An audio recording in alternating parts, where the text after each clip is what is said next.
chemical makeup system for your open loop of your collars.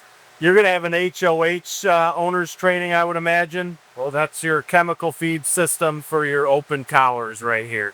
That's set at the, it was based off our restart percentage and pressure. All right, this is Howard Shoemaker with RL Detman.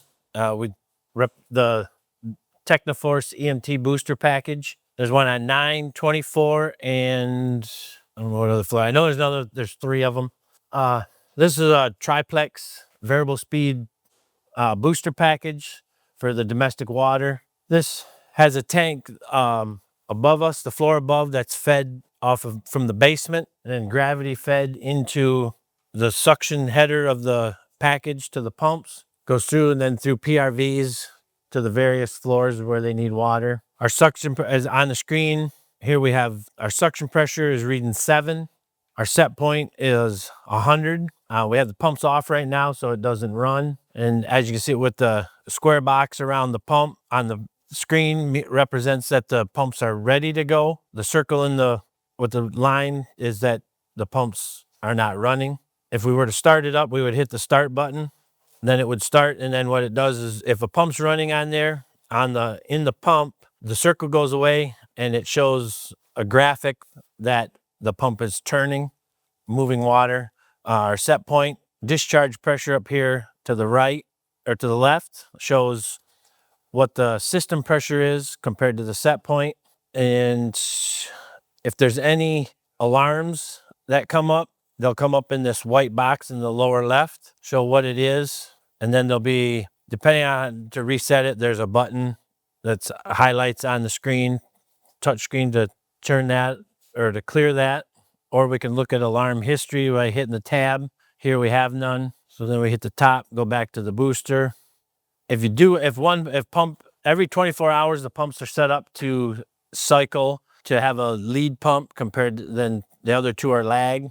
Right now we're in pump sequence 1, 2, 3. So in 24 hours of runtime, it would go to 2, 3, 1.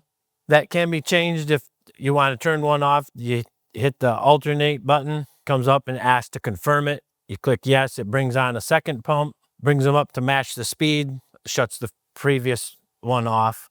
We do have a low suction alarm switch down here in the lower left. If the suction coming into the pumps gets down to a certain pressure, it will shut the pump off. Sound alarm. Under here we have the fault alarm and silence and reset button for that. I do believe this is also hooked up to the back net for the building management system to look at, where they can monitor set points and any alarms that come in on it. We do have analog gauges down on the suction and discharge header for quick reference of the pressures. Each pump is individually valved to where if one needs to be worked on, it can be shut off, locked out, valved off, drained, be worked on. This does have, if the set point or anything does need to be changed, there is a password in this one, which that is in the IOM for logging into it. Nope, that one's always the same. Yeah, unless it's somebody changes it. But off this screen here, you can pick info to give you information on the system, what version software is in there. Button here is right now automatic. If you hit that, then it goes to manual. You can manually turn the pumps on and off from this screen. And the whole screen, it's all touch screen. If we come around the back, so down here on our discharge header, we have our analog gauge that's visible from the front of the booster and also has the sensor. There's a sensor there and on the suction side, but the one we're controlling off of is this one here on the discharge side. Usually if we do have a failure on, it's maybe something out of that was right off the beginning. We've never really had an issue with them after they're in the field and running, unless they get broke off on that way, which has happened. On our motors, these are greasable, top and bottom, and there is a vent on the back side of the housings that when you're greasing the little vent to let air out. These are 3,600 RPM motors, so those are going to be greased about every 34,000 hours or 3,400 hours, or per the motor manufacturer. See that on the page? That's also, yep, that is on the screen.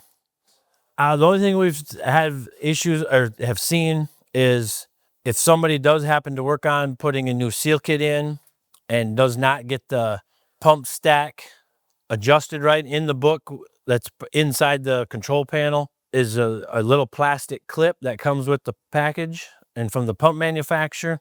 It has a coupling half in there that's bolted, two halves that bolt together on both the motor shaft and the pump shaft, and those are set. You put the clip in there. The pump shaft has a little pin that goes in there, goes together. You tighten that up with that clip in there, then you tighten that. That sets that height of that stack.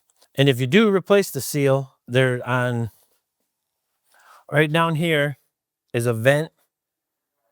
And when you valve the pump back on with water coming in there, this has to be vented, the air out, or it will not, you cannot turn the pump on and run it thinking you're gonna get the air out, because it will not happen.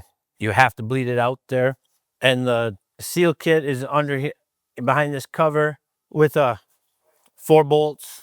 Pull it out. You don't have to pull the motor off to change that. You can do it right through the opening there.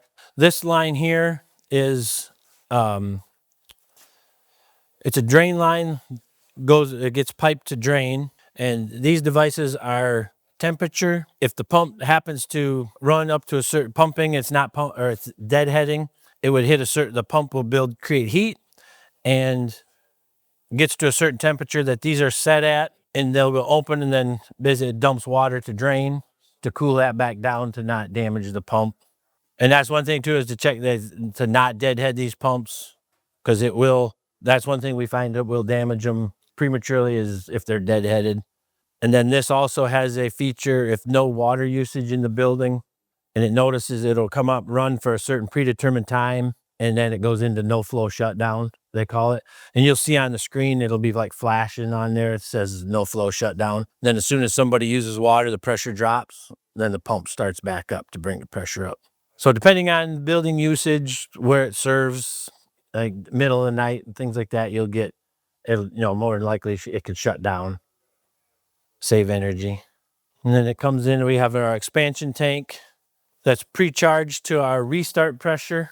That way, if you get very light usage in the building for what this serves, it doesn't turn a pump on right away. It gives it some time to let it down, so that when the pump does start, you get a minimum run time on the pump, so you're not turning pumps on and off.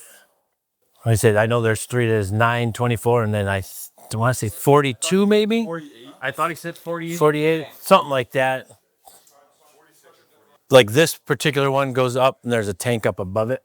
Okay. 9M. 9M, yeah. There's a tank, and then the next one, you know, there's a tank above that one. So it, the booster, I guess, in the basement fills these tanks, Yep. and then these tanks then feed to these.